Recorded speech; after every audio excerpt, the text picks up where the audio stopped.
बोलिए द्वारिकाधीश भगवान की जय हो। बाणः पुत्र सतज्येष्ठो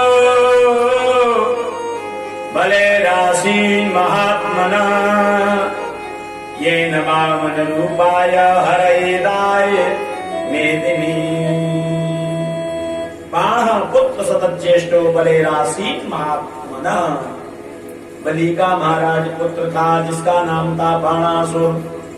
बाणासुर ने भगवान शंकर की आराधना जंगल में जाकर के और एक भगवान शिव जी का शिवलिंग बना करके उसके सामने रावण कृत तांडव स्तोत्र का पाठ करता था। जटाटवी गलज्ज्वल प्रभावित कलेवरं वलंबिता यन्द्रकुण्डमालिका जनादमर्दमर्दमर्वयं जकारकण्डताण्डव तनोना शिवास्तव जटाकटा असंकटा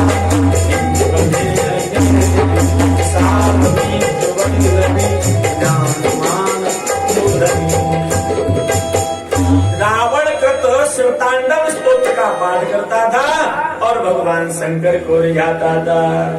भगवान शंकर प्रकट हो गए। परम द्रोही वरदान मांगो।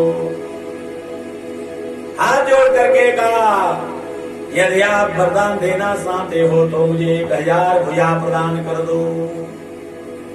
1000 भुजा। अब 1000 भुजा होंगी तो महाराज कितनी शक्ति होगी। शक्ति लेकर के 1000 भुजा ग्रहण करके और पूरी पृथ्वी पर आक्रमण करने लग गया। सबको परास्त कर दिया। एक छत्र राज्य। अब शक्ति है शरीर में, क्या करे? जाकर के पहाड़ों को फोड़ने लग गया। सारे पहाड़ फोड़ दिए। अब कोई भी नहीं बचा है। सामने कोई लड़ने वाला भी नहीं है। अब क्या करे? महाराज एक भगवान शंकर के मंदिर में फिर पहुंच गए। भगवान शंकर ने कहा भैया अब क्या चाहिए? बोले आपने जो शक्ति दी है ना इसके सामने अब कोई लड़ने वाला नहीं रहा है। बोले बाबा ने कहा तो मैं क्या करूं? बोले तुम मुझसे युद्ध करो। भगवान शंकर को क्रोध आ गया। मैंने ही तुझे शक्ति दी और मुझसे ही लड़ने आ गया। बोले बाबा के भक्ति ऐसे होते हैं। क्रोध आ गया। अब क्रोधित होकर के भगवान शंकर ने ध्वजा प्रकट कर दी और ध्वजा प्रकट करके दे दी। ये ध्वजा ले जा और छज्जे पर लगा देना। जिस दिन ध्वजा झुक जाए समझ लेना तुझे परास्त करने वाला पैदा होगा। आ गया पृथ्वी पर। वही बाणासुर अपने उस ध्वजा को ले जाकर के छज्जे पे लगा देता है और जब नित्य प्रति बाहर जाता है घूमने के लिए तो नित्य प्रति उस ध्वजा का दर्शन करता है। बाणासुर की कन्या थी जिसका नाम था उषा। तस्य उषा नाम दुहिता स्वप्ने प्राद्युम्निनारतिम् कन्या लभत कान्तेन प्राणनष्टस्मृतेन सा। उषा नाम की कन्या थी। उसने स्वप्न में किसी पर पुरुष का दर्शन कर लिया। प्रातः काल उठते ही हाकांत हाकांत हाकांत कहने लगी। उषा के महल में उषा के साथ ही कुभांड मंत्री की कन्या चित्रलेखा रहती थी। चित्रलेखा ने कांत कांत सुना। कहा उषा तेरा तो अभी विवाह भी नहीं हुआ है, तू कांत कांत किसको कह रही है? कांत तो पति को कहते हैं। उषा ने कहा बहन मैंने स्वप्न में एक पुरुष का दर्शन किया है और उसका दर्शन करके मैं मोहित हो गई हूँ। मैं अब विवाह करूंगी तो उसी पुरुष के साथ मैं करूंगी। तुम इस पुरुष का परिचय दे दो। क्या नाम है? बोले नाम नहीं पता। कैसा है? बोले सुंदर सा दिखाई देता है। बोले ऐसे क्या पता चलेगा कौन है क्या है? उषा ने कहा चित्रलेखा तुम चित्र बनाना जानती हो तो चित्र बनाओ। उषा ने देवी देवताओं के चित्र बनाए। सूर्यवंशी राजाओं के, चंद्रवंशी राजाओं के, यदुवंशी राजाओं के जो ही चित्र बनाना शुरू किया तो भगवान द्वारकाधीश का चित्र बनाया। सोई कहने लगी यही छवि है। एक दो चित्र और बनाओ। प्रद्युम्न का चित्र बनाया, लज्जित होने लगी, एक और बना दे। जोई अनिरुद्ध का चित्र बनाया, सोई कहने लगी यही है। अनिरुद्ध को स्वप्न में देख लिया और देख करके मोहित हो गई। कौन है पता लगाया, बोले ये तो द्वारकाधीश भगवान श्री कृष्ण का पौत्र है, प्रद्युम्न का पुत्र। उषा ने कहा चित्रलेखा तुम योग जानती हो, योग के माध्यम से इसका हरण करके लाओ। अब भगवान के यहां से भला कोई चोरी कैसे कर सकता है? सुदर्शन चक्र जिसका पैरा लगा रहे हो, द्वारकाधीश भगवान जहाँ के राजा हों और भी अन्य दास दासियां लगे हों, तो क्या कोई भला चोरी कर सकता है?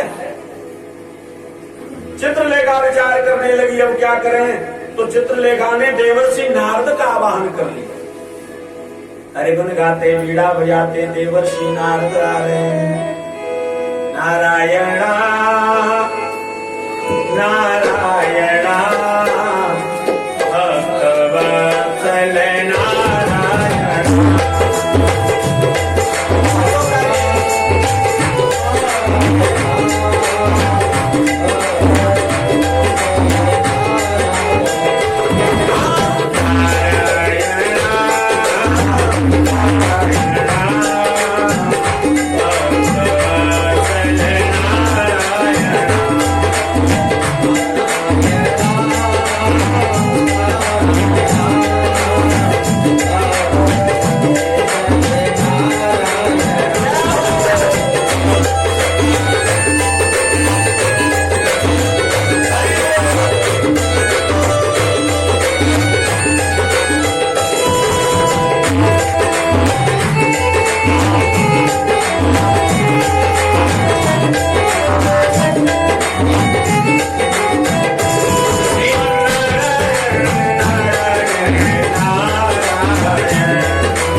बजाते नारद जी महाराज आ गए।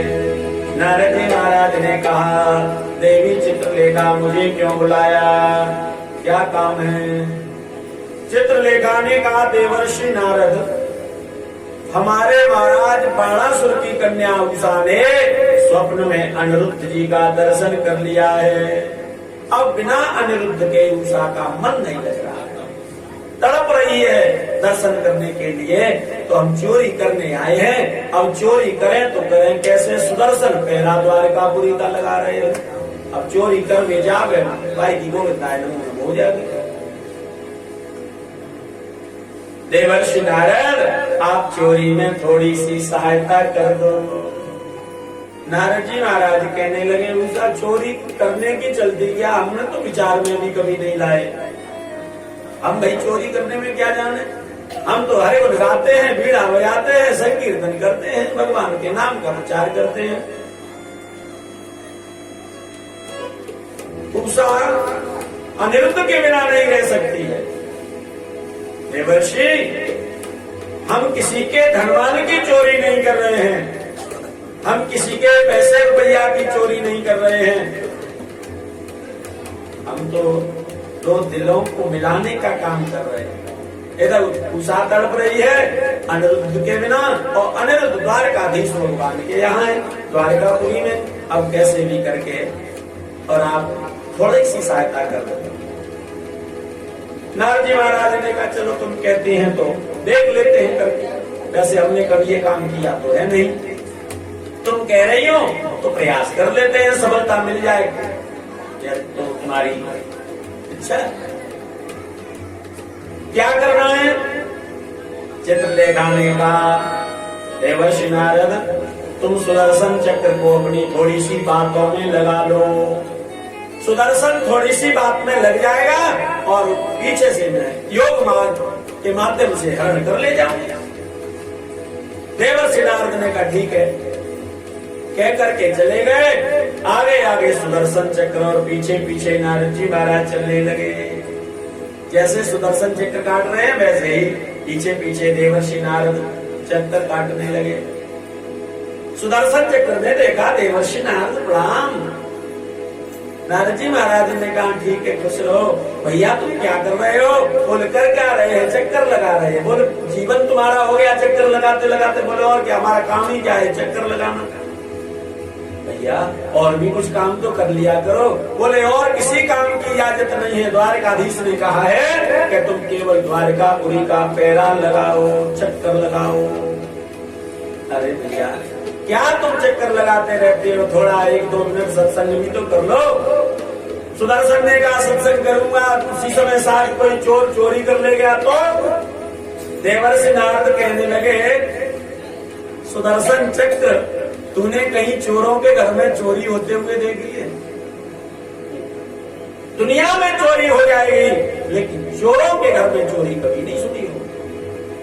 मतलब बोले तुम्हारे जो सरदार महाराज द्वारकाधीश जो है वो तो चोरों के सरदार हैं। चोराग्रगण्यम परमं नमामि। एक नाम चोराग्रगण्य है भगवान का, माने चोरों में अग्रगण्य, माने चोरों में सरदार, चोरों के राजा। क्या चक्कर काटते रहते हो? एक मिनट सत्संग कर लो, बैठो। सुदर्शन चक्र नारद की बातों में आ गया, सत्संग करने लगा। इतनी देर में योग के माध्यम से और सोते हुए अनिरुद्ध का हरण करके चित्रलेखा ले गई और उषा के महलों में छोड़ दिया। नेत्र जब खुले तो देखा महाराज उषा को, जगह को देखा बदली बदली। कौन हो देवी?